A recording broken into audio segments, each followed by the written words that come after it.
And, there's a lot of overlap actually between pricing and packaging and retention issues. The initial hypothesis from the company was, hey, we think somebody's running competitive play against us in terms of, and so they were starting to see this in the gross revenue retention and net revenue retention metrics. And so tying together a couple of things that I mentioned before was, okay, understanding the raw number. Hey, last year churn was 5%, this year it's 6% on an annualized basis, right? So that's pretty bad if that's a 20% increase in churn. But all of those people who churn did not churn for the same reason. How can we pull that apart? I think one thing that's kind of common among so many companies, I've even just in our last bit referenced perspective that's most often underrepresented inside companies is the voice of the customer. This rears its head a lot in understanding customer churn. But I am the world's biggest super fan. You're like a super fan. Welcome to the Business Superfans Podcast. We will discuss how establishing business superfans from customers, employees, and business partners can elevate your success exponentially. Learn why these advocates are a key factor to achieving excellence in the world of commerce. We discuss the invaluable insights of business owners who have successfully implemented the strategies in the book to build their own team of devoted superfans. Gain insightful knowledge from the experts who create applications that help you create passionate superfans. This is the Business Superfans Podcast with your host, Freddie D. Ready!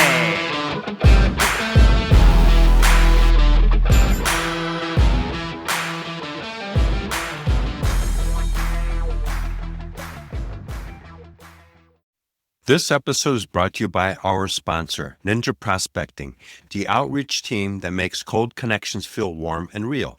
If you're tired of spammy DMs and the generic LinkedIn messages that go nowhere, Ninja Prospecting flips the script. They help coaches, consultants, and service-based business owners spark real conversations through strategic, human-first outreach. No bots, no fluff, just honest, data-backed messaging that sounds like you and actually gets replies. Talk to my friend Adam Packard and his team. Whether you want to do it yourself, get guidance, or fully hand it off, they've got you covered. Head over to ninjaprospecting.com and schedule a chat with Adam. Be sure to mention you heard about it right here on the Business Superfans podcast. If you're ready to get started, join their free community at school.com/ninja-prospecting-7704 to maximize your connections and make the right new ones. Hey, Superfan Superstar, Freddie D here. In this episode 121, we're joined by Dan Balcauski, the principal consultant behind Product Tranquility, where he helps high-volume B2B SaaS CEOs tackle one of their biggest challenges, defining pricing and packaging for new products. Based in Austin, Texas, Dan brings a wealth of experience from leading product strategy roles, including as head of product at Lawnstarter and principal product strategist at SolarWinds, where he contributed to billion-dollar growth initiatives. With a background in computer engineering and an MBA from Kellogg, Dan blends technical insight with strategic vision. Get ready for a deep dive into SaaS growth, pricing strategy, and product leadership. Welcome, Dan, to the Business Superfans podcast. Great to have you here today, and we're looking forward to talk a little bit more about Product Tranquility and what does that really mean. I'm excited to be here. Thank you for having me, Freddie. So, Dan, what is let's go back to the beginning and what's the whole backstory of how did you come up with Product Tranquility? And I know that you work in the SaaS space, but let's go back to how did that all come about? Yeah, so I've been in the SaaS space my entire career. I guess software generally, arguable when SaaS actually started, but started off at the builder side as an engineer into product leadership and founded my company, Product Tranquility, where all I do is help B2B SaaS companies with pricing. The company name and initial thought behind it was I had been in the product world for a while. I remember writing even my business school entrance essays, saying at some point I would start a company, thinking that it would be a product company. But either I'm too pessimistic or pragmatic. I'll let you choose your adjective of choice. I could never decide on a product that I believed in enough to take all of the thousands of arrows that an entrepreneur has to deal with to birth that into existence, because you're going to get called an idiot a lot of times along the way of how your thing will never work. And I was probably the biggest cheerleader on that side of the fence for anything that I created an idea around. But I was on a career sabbatical. I was doing a 1.5 year backpacking trip around the world, trying to think of, okay, it seems about time to start this company. What do I want to do? I believe in myself. Let me go do some product consulting for other technology businesses. And so that's where the product part of Product Tranquility came from. As part of that overall experience of backpacking around the world, 2 very significant changes in my personal life and mental state came about, which is I did a couple of 10-day meditation retreats. One of the realizations coming out of there is very much of a sense of this idea of perpetual dissatisfaction. And especially when you're in a product or a technology company, you're always trying to complete the next sprint, the next release, the next quarterly milestone, the sales target, thinking that when we get there, we will have arrived. But as part of this inner work, realized, much like anything else in life, that is an illusion. And so what is the antidote for that? It is to be tranquil and calm in the presence of, we are where we are. This is great. This is exactly where we need to be right now. Thus, Product Tranquility as a idea was birthed into the world. Oh, love that story. What countries did you go to? Well, on that trip, I think I hit about 21. I was fully around the world, 7 months in South America, Fiji, New Zealand, Southeast Asia, Middle East, Europe. So it was all over the place. Okay. Yeah, I just got back from doing a cruise from Hawaii all the way down to Australia. So we stopped in Tahiti for a couple of days, and then we were supposed to go to Pago Pago, but that got sidelined because of weather. So we ended up in Tauranga, New Zealand for a couple of days, and then Auckland, and we were supposed to go to Picton, and that got scrapped because, again, the weather. So we went to another place called Bay of Islands, and then we finished in Australia and hit Sydney, Brisbane, and the Gold Coast, and flew back. So the whole trip was about 5 weeks. But, sounds amazing. Yeah, it was a blast. I highly recommend it. I was in the SaaS space as well. I visited many countries myself as I was running global sales, so I can appreciate the experiences that you get visiting other cultures and other people, and the way they do business is just, it's fascinating. So let's go down a little bit more about the product stuff in the SaaS space. We both have similar backgrounds. We've both been in the space. I was more in the engineering and manufacturing, and I can relate to those product milestones and trying to get stuff out the door. The goalpost keeps moving because you keep moving the goalpost. And I think sometimes people got to stop and what they've got, get it out and go from there. Yeah, for sure. So talk a little bit more about what it is that you do with the SaaS companies and how do you guide them with their product and their product pricing and things like that. Yeah. So as I was mentioning, I went from this broad view of helping companies with product strategy, et cetera, and realized that after a lot of conversations, folks just really struggled with their pricing and packaging. There's often no clear ownership of the pricing and packaging in these organizations. It's kind of treated as an afterthought. Oftentimes, as companies were created, you probably had a couple of founding members in a room at some point on a Saturday for a couple hours talking about like, well, we got to figure out how we're going to price this thing.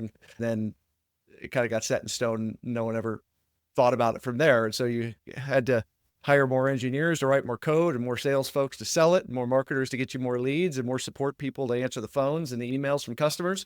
But at no point did you say, hey, we've got a pricing person shaped hole in our organization. And so as the organizations grow up and the products get more complex, everyone kind of looks around and no one has clear ownership of it. And by default, it's probably the CEO, but they're busy dealing with a million other things. And so they don't have time to spend the rigorous attention to it. And so that's often a situation that I come into where you've got companies that get to a certain level of scale. Maybe they've started to grow organically or inorganically by adding additional product complexity. They've maybe now got multiple products, multiple tiers. And they start to realize like, hey, we've kind of grown beyond what our initial pricing and packaging was set up to really deliver. It's not scaling with the way customers experience value. We're not growing things like metrics like net revenue retention, a very important indicator for pricing and packaging having an issue.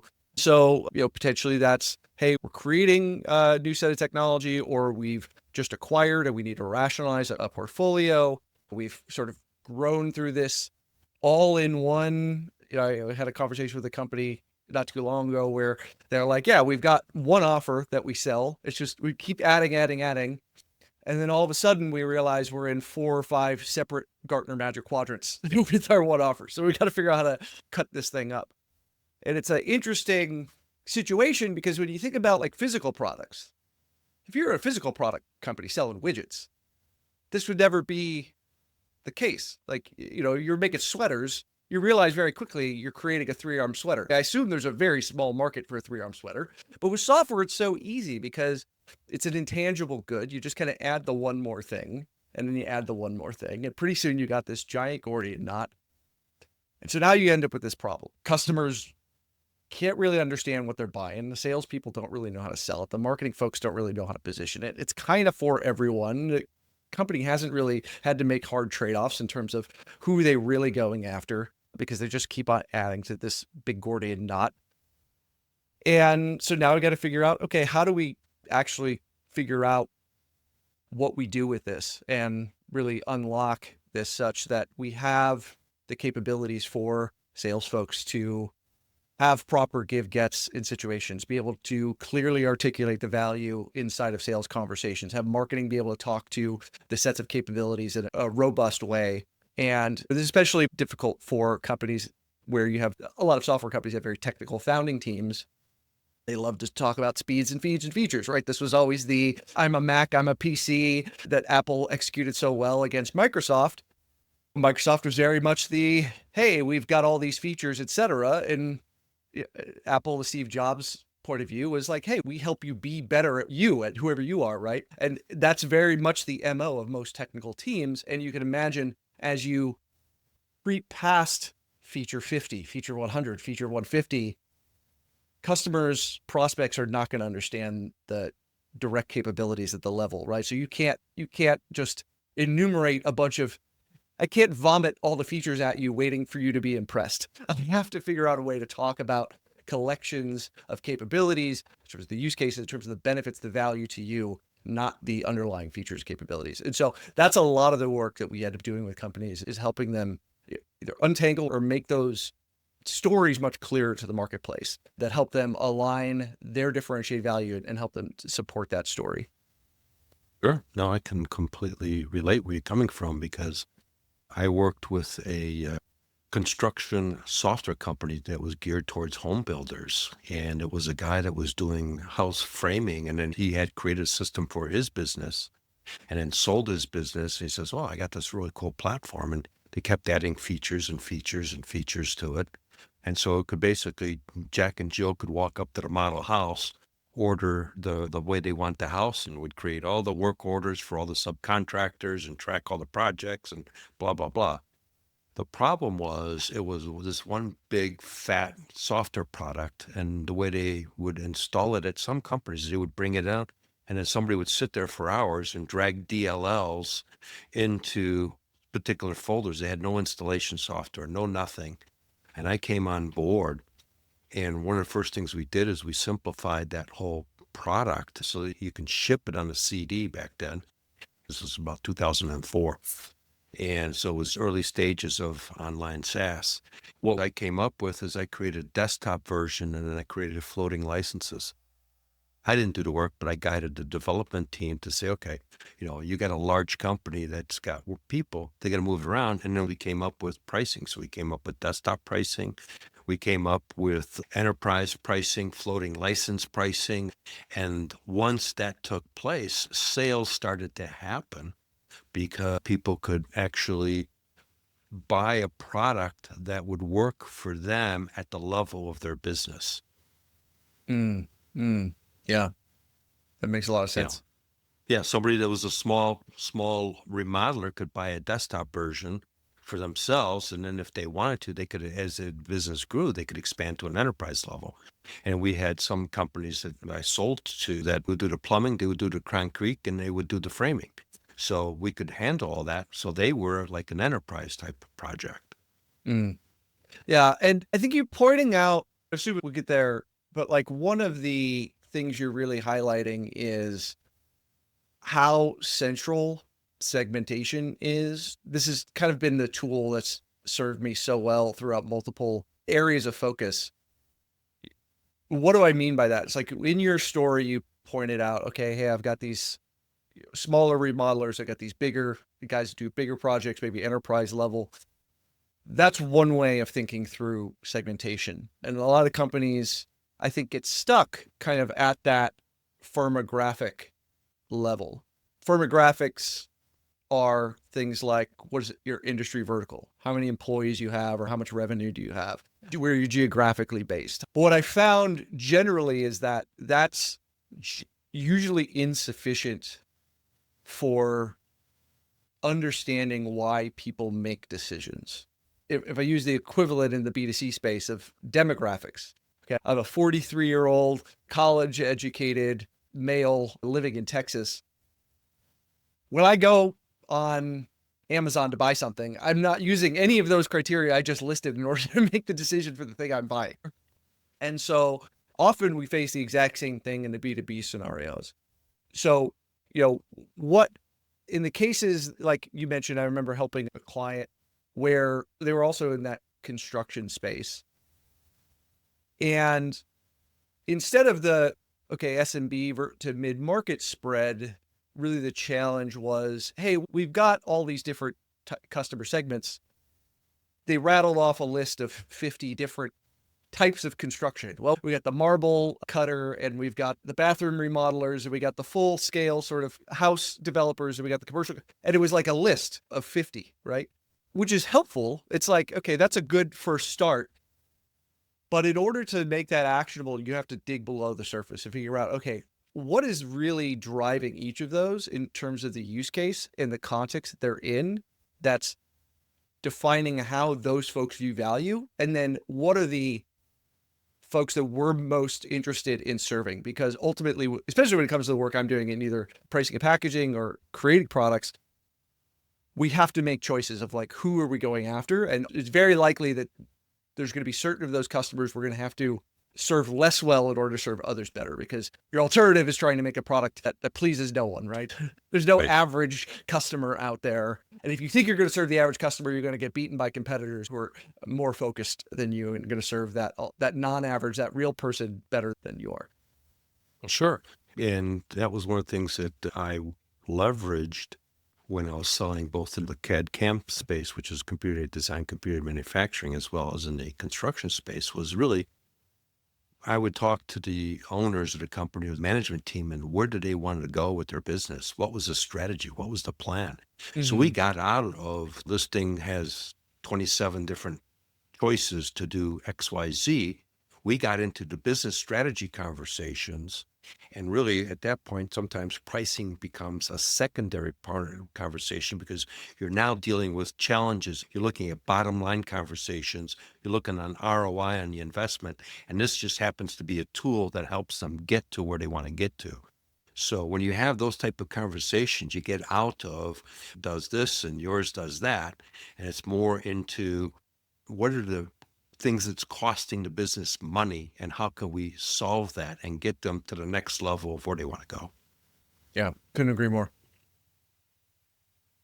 So that's the differentiating between someone that's selling a solution and really working with business growth versus like you use the Apple and Microsoft.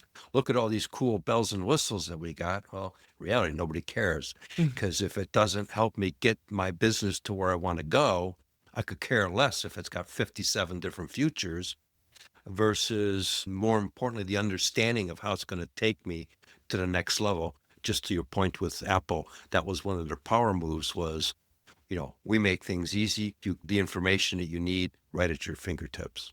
Yeah. Well, there's certainly a segment of folks who will respond to the sort of speeds and feeds. Unfortunately, that segment is usually relegated to the engineers who look just like the people who built it. But when you're going beyond that group, the messaging starts to break down. So this is often an area where different stakeholders inside of an organization will view the same problem quite differently, because you've got the marketing people pulling their hair out because they can't get the engineers to understand why we can't just list all the features, right? It's like, yes, I understand you're super invested in those features, and that makes a lot of sense. Yeah, I'd be in conversation with a management team about strategies, growth plans, and ROIs and all that stuff. It was two different groups, and I'd have to be dealing with the appropriate people appropriately. Yeah. Very important to get multiple perspectives on these things. And usually the perspective that's least represented inside the building is the voice of the customer. And so getting that represented is incredibly important. Yeah.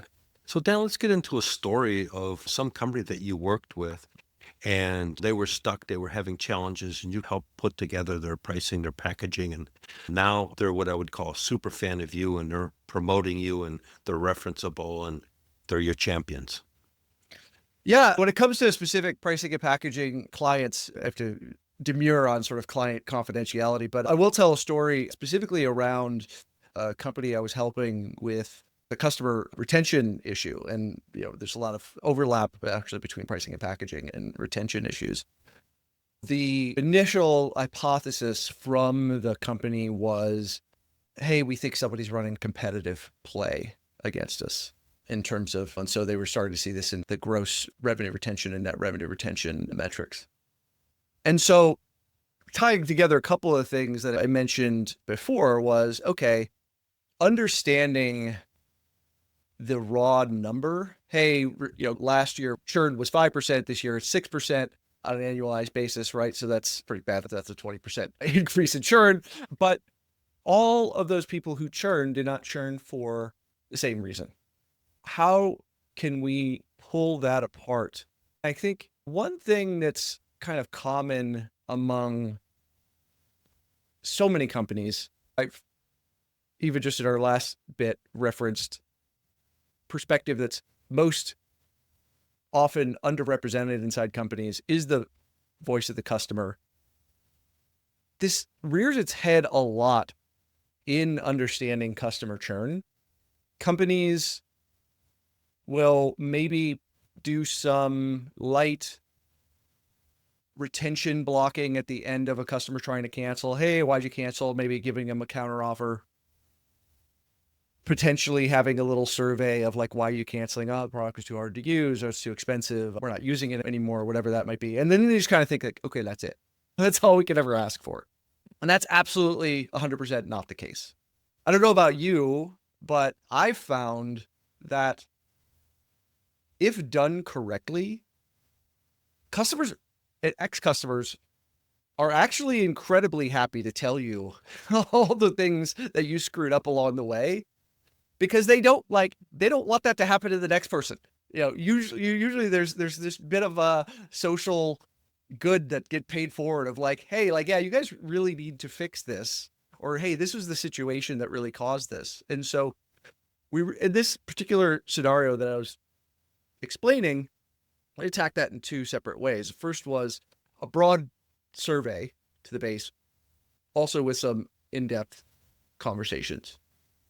So what we really found there was that when you looked across all of the metrics for why people churned on a longitudinal, which basically means year on year, right? So this might be things like price or value for the money or ease of use or any number of things of reasons people might cancel. There was really no differentiation. And on a broad level, there really was not any sort of screaming attribute across those that was saying, oh yeah, this is obviously the problem. This has gotten worse, or this is obviously the long pole in the tent. That's what's causing our issue. But when we created segmentation around that, we did find a very different story. We found that this was a very high volume transactional type business. And the company had grown to such a scale that what was starting to happen was there was a much larger cohort of their customer base that was starting to have what, you might think of as needing the realm of like customer success. There was no relationship. This was a highly transactional business, so no relationship beyond the person who set up and installed the software. That was the only relationship. They swipe a credit card, very high transaction. But what happened is that person would leave the company. Okay, person who comes in next, they have no relationship to your product, right? Or there's at the management level, hey, the new manager comes in and we use this in my last company. Let's rip this thing out, put this in. And so that really ended up being the delta, was this change in the type of organizations, these, especially as you started to creep up into some larger organizations where those type of things happened more frequently than what had been their traditional customer base. So what was originally thought of as like, oh, these competitors are running a play against us, was really, okay, no, what you're really looking at there is a maturity in the type of organizations you're now selling into that may merit an investment in a little bit different of a go-to-market approach. Before, you could very much rely on a transactional, hey, we get you sold, your user is up and running. There's no professional services, there's no hand-holding, there's no customer success relationship sort of checking in on you, and everything, it's almost become commonplace these days in terms of like QBRs and with your vendors. That might be a little bit overdone to a certain extent, but really no relationship beyond that sale. As you start to sell in some of these larger organizations, you maybe need to invest in sort of establishing a relationship. Otherwise, you face this increased risk of the next guy coming in and ripping and replacing. So I think the arc of that story is really about understanding those underlying contextual factors, understanding what is going on inside of your customers, because I think it's very easy to be like, oh, everyone has their favorite, especially when it comes to something like Churn. Everyone in the organization has their own pet theory. Oh, well, I told you it's because we don't have the enterprise features that we needed, or our ease of use, or we got to lower our prices. Everyone's championing their own thing. Sales guys, whatever was the last objection they got from a prospect, the last three they heard, right? That's the number one reason why customers are canceling. It really helps to do your homework and dig below the surface. I think there's been a lot of value. I could play that same story across the board for different areas. I think that was very strong lessons learned in my approach to things. Your customers are more apt to tell you what's wrong than not. All you have to do is ask and then listen. And what you shared there, Dan, is really applicable to not just SaaS, to really any business, because people get complacent and they figure, well, the customer's happy and everything else, and they don't reach out, they don't talk, they don't recognize them for certain events. And one of the things talked about in my book is that really to create super fans out of your customers, you got to be engaged with them. You've got to know what's happening in their world. And just like you mentioned, you get the churn of employees, and you bring in what software you're comfortable with. That's just the way it is. But now you can preempt that by understanding, hey, they've got some new person. Well, that's a perfect opportunity to get that person acclimated to the platform that you've got and go, oh, wow, this is actually cooler than the stuff I was using before. You can mitigate that right up front very quickly. But a lot of times companies have customers and well, they're customers, they're fine, they're good. And all of a sudden they find out, subscription's canceled, product is out the door. And you go, what the heck happened? Too late. Yeah, for sure. Totally can relate to that. There's definitely ways to do that are more effective. If they're sitting out there, may have the objection of like, you may have this as well. You could do this. I could tell this exact same story for win-loss on the sales side as I can for churn in a number of perspectives, right? It's like, oh, those lost prospects, they want to do is another email from us or phone call with us. They talk, our sales guys burned them down, right? Until they finally said, stop calling me. We went another direction. Closed lost customers or the churn customers will never tell us the truth. And that may be true if they feel like you're doing it with an agenda in mind, meaning right. I'm still trying to he'll hook you on a sale. I'm still trying to get you to come back. And so if you don't want that, for example, like on a churn interview, you don't want that to come from anyone with retention specialist or customer success in their name, right? But more so like you want to have your product management or product marketing team doing that, right? A much more strategic, higher level conversation where it's just like, hey, like I don't need anything from you except the 30 minutes to talk to me on a phone call or to fill out the survey, right? And you usually have to incentivize them as well, right? Especially if in B2B, people are busy and these are customers who have ended your relationship. So you may need to throw them some incentive. But I found in my experience, you very rarely get someone who's just going to sit there and try to lie to you about what went wrong. They're going to tell you exactly what happened. No, absolutely correct. Because years ago, I was in charge of the Western United States for a UK company, and one of my accounts was HP. And they were unhappy with the product. And this was before I became Western Director of Sales and Marketing. And so they were going to toss the product out and go to another platform. So I went in with a tech guy. The guy flew in from the UK. We went and met with them. And it was a hostile environment. I mean, it was tough. That first morning was just brutal. But what I did is I just kept my mouth shut and just let them vent. And they just aired out all the issues that they had and everything else. And I mean, it was brutal. Second day, we went back and I pulled the executive management team aside. So I got out of all the engineers and stuff because this was a manufacturing platform. And started talking to the executive team because they were part of it and started talking about the business and things like that. And what I did was throughout that whole thing is I let everybody get it all out of their system. So once it was all out of their system, they had nothing else to argue about. And so at that point, once I realized that, okay, they're done venting, now we started rebuilding everything and turned the whole thing around. And keeping a short story, but turned it around till they were looking at buying additional equipment and expanding what they had and completely changed the whole mindset. Because really, at the end of the day, what was lacking is they wanted to be heard. They wanted to vet out the features that they wanted, the capabilities, the challenges with the product. And since the company was in the UK, there was nobody really here until I came on board. And that's what was the game changer, was the fact that there was actually somebody here that stepped in and actually listened and took notes and shared it with management. And we made some changes, made some incentives and things like that for them. But it completely turned that whole situation around. So you're absolutely correct. Yeah, you're pointing, there's definitely that idea of like a release valve. And especially if you're in a leadership position, whether that's product leadership or C-suite, by the time there's a customer that's angry, they've probably been dealing with your support infrastructure, your sales infrastructure for weeks or months. And now you're on the call because they're about to have had it, right? And so I think you articulated very well of going into those conversations without really a point of view other than I'm here to listen. That's it. How do we make this right? Like, where do we go from here? You want to just let them vent it out before you start saying, how do we make it right? Then they're right off the bat saying, oh, he's not going to listen.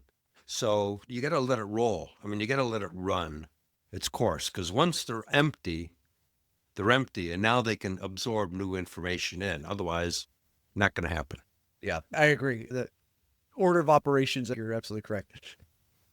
Yeah, it's once that happens, it's kind of thing, because you could see the body language changes on the individuals, especially when you're in person, because all of a sudden they feel heard, especially if you're taking notes and actually attentively listening and repeating all the things that they've mentioned. So it really is, there's an art to that, and that's really how you diffuse. I've done that many times when I've taken on roles, management, executive level management, now they call it C-suite, but roles, and had to go in to solve problems, perceptions, and issues with companies. That was one of my MOs, was just come in there and shut up and listen. Yeah, I think like what you're pointing to as well, or this kind of topic is pointing to, I was mentioning before, so these churn conversations, right? You don't want anyone with retention specialists in their name to have the conversation with a win-loss analysis. You don't want anyone that even smells of having a sales title doing those conversations.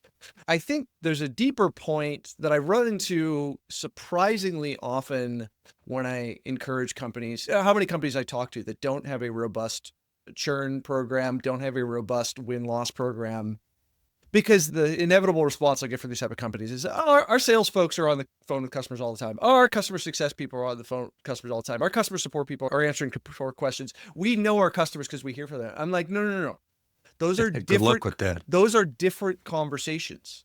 Yep. Oh, our product people don't need to have conversations with our customers because they just get the information from the sales folks. I was like, the sales folks, first of all, it's not like you're getting a full transcription. I mean, now with Gong, et cetera, we're closer than ever to getting exactly what the customer said on the phone. But the conversation is already framed as a sales conversation. They're talking about the points that frame that they're in a role of a negotiation. Like, it's not an open, transparent, honest, free-flowing, investigative exploration. It's a targeted, how can I get you to sign on the line, which is dotted conversation, right? And so you need to be able to have those conversations that are much more exploratory without free of the agenda in order to really understand what's going on. I don't feel like, I just know this from so many conversations with customers and clients where their organizations are set up to be like, oh no, we get enough interaction with our customers from our frontline sales folks or support people. And it's just, you're getting a very biased point of view of what's going on in the world. And it's a 30,000 foot view as well.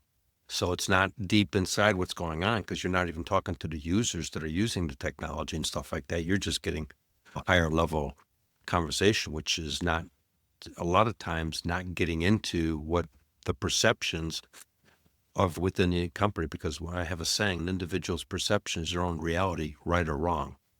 And you got to understand that, and you got to accept that person's perception before you can even look at potentially getting them to look at it from a different perspective. Well, and this is a nuance, especially when it comes to pricing and packaging work. This could also be related to sort of churn analysis as well, is that you can often have very different perspectives depending on, are you talking to the end user of your product or are you talking to the buyer decision maker? Because they are often do not have the same different perspective. Conversations. Two very different conversations. One is the buyer decision maker, very concerned about, you're buying a CRM. How efficient are my sales folks? How many more calls per day are they able to make? And what is my change in pipeline? They're looking at it from business metrics to KPIs. They don't care about, oh, we added this field in the UI that you could put this information. Like, it doesn't matter to them that, oh, we did a new wizard workflow to help you. They don't care, right? The end user cares. Actually, I look at it as there's three things that they're after. What's it cost me? What's it do for me? How fast do I make my money back? The rest, they don't care. We are in a world where they may care, especially if they have to interact with your reports or anything out of there as well, right? I'm keeping it simple. Yeah, exactly. But they're going to have different perspectives, and often they're going to be absorbing different information. They're going to be exposed, be much less exposed to you as a company because they're not like in the software all the time, right? You're out of sight, out of mind, right? They're going to other events or talking to other peers, hearing different information. That was relevant to the kind of scenario I outlined before, because as you get to potentially larger organizations, you're selling highly transactional software. The end user buyer, maybe that's the same person. As you're growing and all of a sudden, hey, we're selling more mid-market, more enterprise. Okay, you can't make that assumption anymore. The end user and your buyer decision maker, the guy who's going to decide whether to renew that contract, he has not talked to you. He's not touched the software in the year since he signed the check last year, right? He asked around, are we still using that thing? Okay, I'll renew it. But otherwise, he doesn't know you, he doesn't remember you. And so often important to understand that goes again to the fact that your sales guys probably were talking to that person. Maybe they're talking to the champion end user, but they couldn't get the CFO on the phone, right? But he's the one who has to sign the check and make the renewal decision. And so you need to be aware of where that input is coming from. Yeah, absolutely right on the money. It's reminds me of some fun times and some interesting events that I've gone through in the 3 decades that I was in the space. So I can appreciate it. Dan, as we come kind of close to the end here, how can people find you?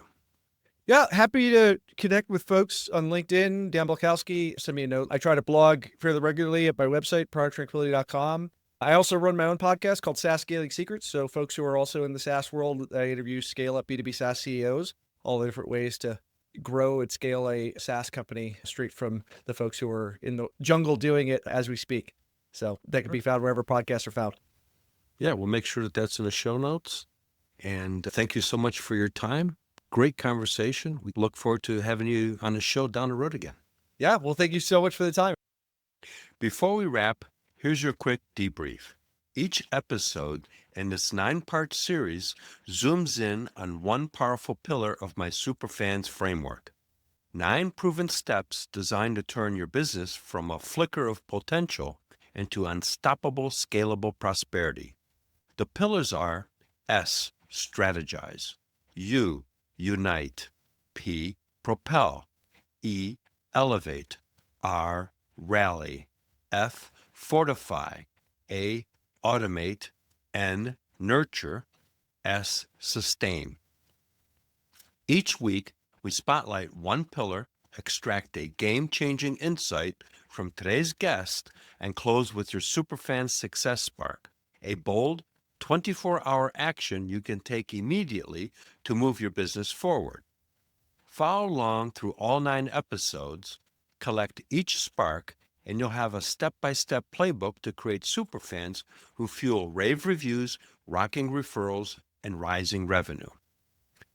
Then we reset the cycle with 9 brand new sparks, fresh guests, and even more strategies to help you scale with clarity, purpose, and unstoppable momentum. Ready? Here's this episode's spark. Superfan Success Spark. N for nurture. To deepen loyalty and grow wallet share, you've got to stay close to your stakeholders, especially when things go quiet.